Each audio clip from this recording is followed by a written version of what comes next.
Hi YouTube and welcome again to Roxonniaspeaks. Big up on yourself, my subscribers. I realize that my subscription, it's going up. Thank you for subscribing to the channel. And of course, if you have anything interesting that you want us to discuss, please leave it below. Today, of course, we promised to do another interview with Shanae. And today we're going to be talking about the J-1 visa process. Yes, everybody wants to know what the questions them ask when them go for the interview, why you need to carry. Hi everyone. So from our last video, I left off somewhere around what to do after, like how to get through with the agencies, stuff that you need. And so I'll be talking about the visa interview today.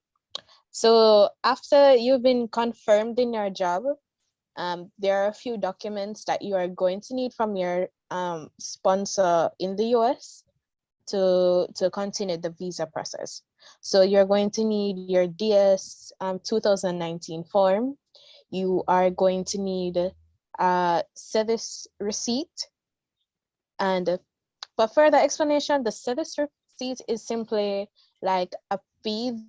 It's the receipt of the fee that you pay so that your US sponsor registers you in a database that they have that's designated for students and exchange visitors. So once you have paid a fee, they're supposed to send a receipt and they're supposed to send the DS 2019 form, which shows that you have been employed. So you're going to need those to bring with you to the visa interview. But before we get to the interview, you have to first start the visa application process. So before you can actually get the interview, you must first fill out a DS 2016 form. Sorry, a DS 160 form. Now that form is found on the local website. You can go on the embassy, the Jamaica embassy website, and from there you can find the information to apply for that form. Because the DS-160 is required by all visa applicants, regardless of J-1, if you're a tourist, a visitor, business class, it doesn't matter. Everyone That's the needs to B1, fill out B2 that visa, form. the regular visa, same form. Yes, yes, you have to fill out that first. And once you get that confirmation number, you are going to use it and you're going to go on the US visa website. It's us-visa-info.com. And from you go there, you need to probably fill out some information. They'll ask you like, are you a citizen of this country applying? Are you an immigrant? Are you this? Are you that? And then from there, you have to make an account.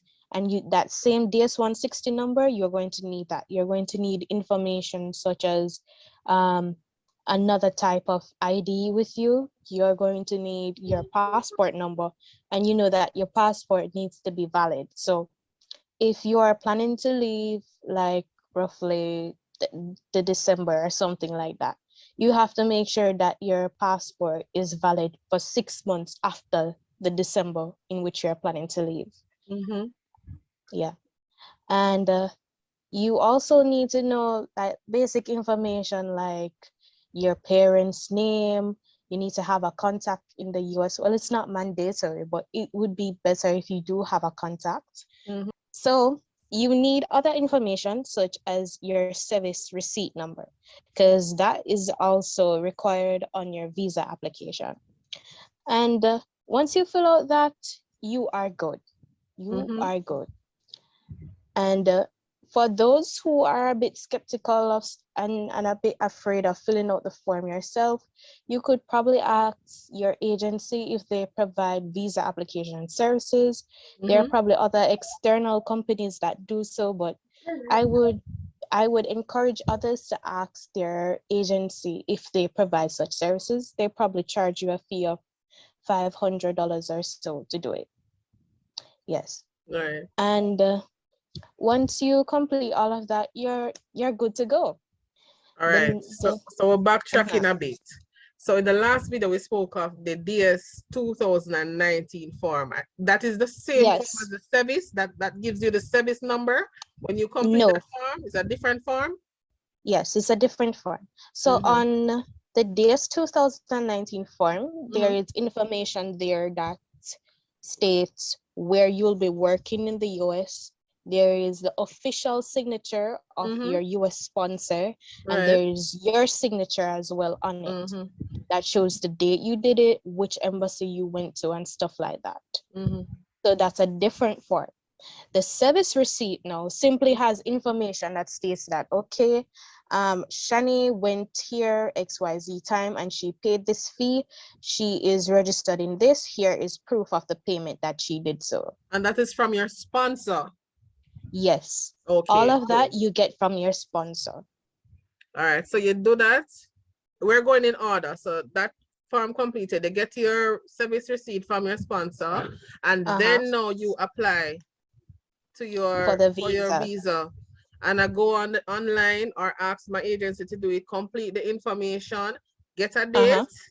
Yes. All right, so walk me Oh, from there. So before no. you get, all right. So after you complete that initial part, there is going to be a section that asks you for the visa payment, because you can't schedule the interview before you pay the fee. The Right. fee is $25,120 at this current point in time. I'm not sure if they have increased it, but that was what I have paid since year. When was that? I paid that This in year, this 2022? somewhere between March and April is when Okay, I paid that 25. fee. Yes, $25,120. And once you pay that fee and it has been processed and acknowledged by the embassy, you will be then allowed to select dates. So once you select the date, you confirm it, they are going to send you a confirmation email that has a set of instructions on documents and stuff that you should carry. And you are going to need to print that receipt, all of those instructions, and bring it with you to the interview. So it sounds similar to your regular visa process then? Yes, it is. The only difference is, like, on the visa application itself, there will be a section where they ask you to confirm whether you are actually applying for a J-1. They might ask you what's your program number, stuff like that. But all of that is information that should be provided by your agency. So it's not something that you won't know. Right. Just once you see it, go to your agency, ask them what's this number, what's that number, and they'll tell you, and you can do the proper thing and apply properly by yourself. Okay. All right. You guys are listening. So it's similar to the regular B1, B2 visa that most of us would have already. Separate and apart from the information regarding to the your sponsor and where you're going, that sort of thing. And the type of visa. So now that you've done that and you schedule your appointment and you're at the embassy, what were, based on your interview, I know that everybody's interview is different. They might ask you something that they might not ask somebody else and so forth. But based on your interaction with the embassy, what were some of the questions that they asked you during your interview? Okay, so when I finally went inside, they had me in the line, and then you'd wait to get processed. At the first part, they usually ask you to provide all your fingerprints. Then once you do that, they carry you over to the next section where you actually go up to the representative, and then they ask you the questions. So they asked me stuff like, are you a full-time student? What's your GPA? Which school I'm attending? What's my course of study? Do I have any immediate family in the US? Have I ever been arrested? They might ask you, have you ever received a visa before or been denied one? And they also asked me what my job description was like. Okay. Did they ask for any documents to support what they're asking? Usually you are encouraged to bring all these documents. So Um, First of all, you have to have your passport and it has to be valid. Mm-hmm. Then it's encouraged that you get a transcript or a progress report to bring with you. Mm-hmm. They do look at it. I wouldn't say it's a document in which if you don't have it, they're going to be like, oh no, you're not going to get it. But I would encourage you to bring it because it is definite proof that you are in good standing, you're a good student, stuff like that. It'd be good to bring it with you. Okay. And you need to bring all the forms from your sponsor. So that's the DS 2019, the Mm-hmm. service receipt. You will also need to make sure that you have a passport size picture. You need to print all the confirmation and instructions that you received after you schedule the visa interview. You need to make sure you bring that, as well as your DS 160 confirmation page. It's usually written at the top that bring this document when going to the interview. It's usually Mm-hmm. written there. So in case you forget, it's written there. So those are the documents that you need to bring with you. Okay, and that was it in terms of the questions. That was it. Based on your interaction though with your fellow Jamaicans who would have gone with Uh-huh. you, did they ask them any other question or you guys have not discussed it? Oh, they have. Like in the group that I'm in, we tend to share the questions when we get them Mm-hmm. because we we decided that just to put it there just so everyone knows what has happened. So some persons have gotten um stuff like, are you married? Mm-hmm. Um, where are you going? Which states Mm-hmm. are you going? Do you know who's your employer? Do you have any immediate family? Stuff like that. Okay. But So it's it's quite not, similar across the board. yeah, it is quite similar. It's not really any hard questions to say that you won't know the answer. As long as you're in good standing, you should know the answer. All right, great. All right. Um, so that's it for you. So you went, you did it, you answer your questions, Yeah, and from them collect your passport. That was it. Oh yes, I'm getting it. that was it. That was it. The Okay. same after the agent asked me all the questions, she says, okay, enjoy your time. And she just gave me the blue slip and she said, you're gonna receive your visa shortly, okay? And you said that you wanted to confirm at this pickup location. And I said Mm-hmm. yes. And that was it. And I left and that was it. And it was like a wave of Burden. relief. Yeah. It was my Yes. first time and I was nervous. So there was really and truly no reason to be nervous. Yeah. Guys, sometimes if you listen to what the questions Shani asked, they ask all those questions because you might be in good standing, but based on maybe your immediate relative or somebody, because the embassy has all the information and they have all the answers to the question that you're asked. And that's why persons always say, do not lie when you go to the embassy because they have the information there. The So papers are there. and Yeah. persons might not get through for various reasons. They might have, as I said, probably maybe a police record or something. So if you know you have a record, is a police record one of those documents that's required? No, It's it's not. not required, you see? So if there is a record for you, that could very well be something because that is on one of the visa application questions, I think, Yes, they at the ask back. you, have you ever been arrested? Or Right. have you ever been involved in pornography, Or some in criminal, drug some trafficking or human trafficking, stuff like that? right.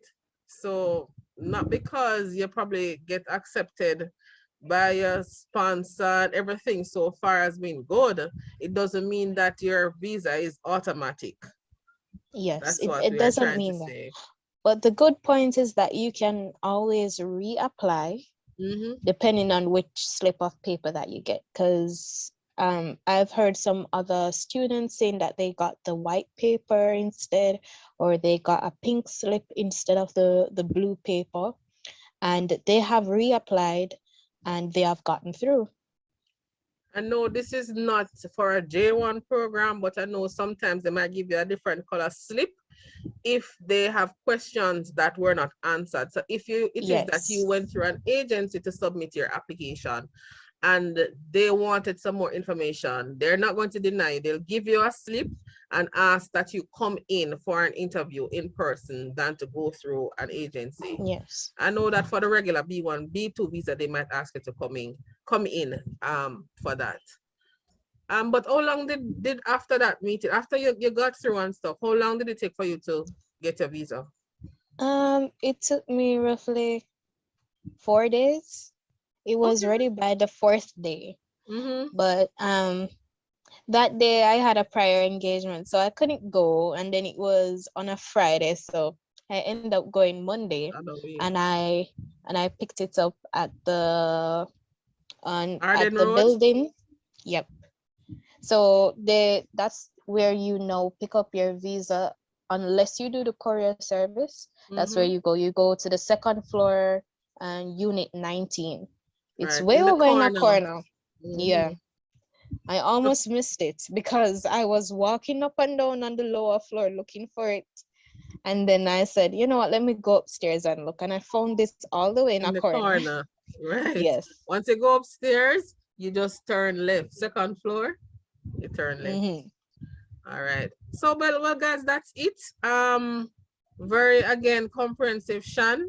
I don't think there will be much questions, but guys, if you have any questions, please leave them in the comments below and we'll definitely answer them. If you have any other topics that you want us to discuss on this platform, you can, guys. Please don't forget to like, share, and subscribe, and see you again on Roxonnia Speaks.